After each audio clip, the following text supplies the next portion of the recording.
नमस्कार हमारे किसान साथियों। आज हम बात करेंगे बैगन की फसल में समस्या के बारे में।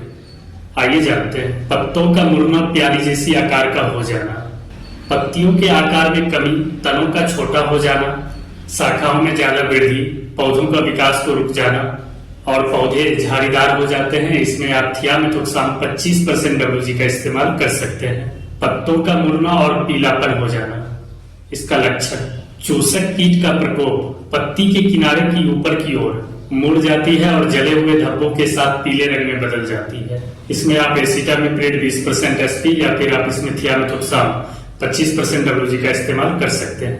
लीफ स्पॉट की समस्या, इसका लक्षण: पत्ती धब्बा, धब्बे अनियमित आकार के होते हैं जो बाद में भूरे से भूरे रंग में बदल जाते हैं। इसमें आप मैंकोजेब 75% WP या फिर आप इसमें कॉपर ऑक्सीक्लोराइड 50% WP का इस्तेमाल कर सकते हैं। तने का सूखना, इसका लक्षण: फली छेदक प्रकोप, पौधे के अंकुर का सूखना, अंकुरों और फलों पर छिद्रित छेद, फूलों की कलियों का झड़ जाना। इसमें आप इमामेक्टिन बेंजोएट 5% SG का इस्तेमाल कर सकते हैं। फूलों का गिरना और झड़ जाना, इसमें आप फेरारी का इस्तेमाल कर सकते हैं। फूलों को झड़ने से रोकेगा और ज्यादा से ज्यादा फूलों को निकालने का काम करेगा और साथ ही साथ फल की आकार को भी बड़ा करने का काम करेगा। इसमें आप फेरारी का इस्तेमाल कर सकते हैं। कच्चे फल की समस्या, इसका लक्षण: पोषण की कमी, फल छोटे होते हैं और विकसित नहीं हो पाते हैं। इसमें आप जिब्रेलिक एसिड 0.001% का इस्तेमाल कर सकते हैं। सफेद मक्खी का प्रकोप, इसका लक्षण: ज्यादा मात्रा में रस को चूसना और पौधों को चिपचिपा मधुमेह से ढक देना और ऊपर की ओर काली फफूंद का जमा हो जाना।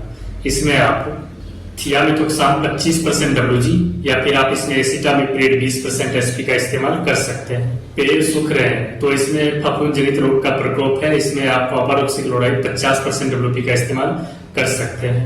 अगर पेड़ इस तरह से दिख रहे हैं तो इसमें कीट और फफूंद जनित दोनों का प्रकोप है, तो इसमें आप थियामेथोक्साम 12.6% प्लस लैम्डासाइलोथ्रिन 9.5% जर्सी या फिर आप इसमें ऑजेक्सीएस्ट्रोबिन 11% प्लस टेबुकोनाजोल 18.3% SC का इस्तेमाल कर सकते हैं।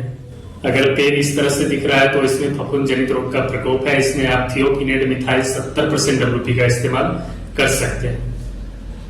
फसल की अच्छी ग्रोथ के लिए, वृद्धि विकास के लिए, फसल को हरा भरा के लिए और साथ ही साथ बेहतर उत्पादन के लिए, मिट्टी को स्वच्छ रखने के लिए, मिट्टी को भुरभुरी एवं मुलायम रखने के लिए आप इसमें गोची प्लस और राजदा का इस्तेमाल कर सकते हैं।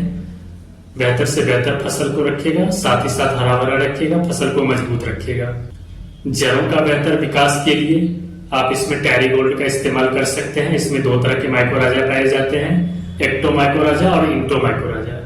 जड़ों का जितना विकास होगा आपकी फसल उतना ही ज्यादा ग्रोथ करेगा और बेहतर होगा। किसी भी फसल में जड़ों का ही सबसे बड़ा महत्व होता है। जड़ ही पौधे को उचित मात्रा में पोषक तत्व और पानी उपलब्ध कराता है। जितना बढ़िया जड़ होगा उतना बढ़िया आपका फसल होगा। फसल में आप टॉनिक के रूप में वृद्धि विकास ग्रोथ के लिए अगर आप इस्तेमाल करना चाहते हैं तो इसमें आप गोची सुपर का इस्तेमाल कर सकते हैं।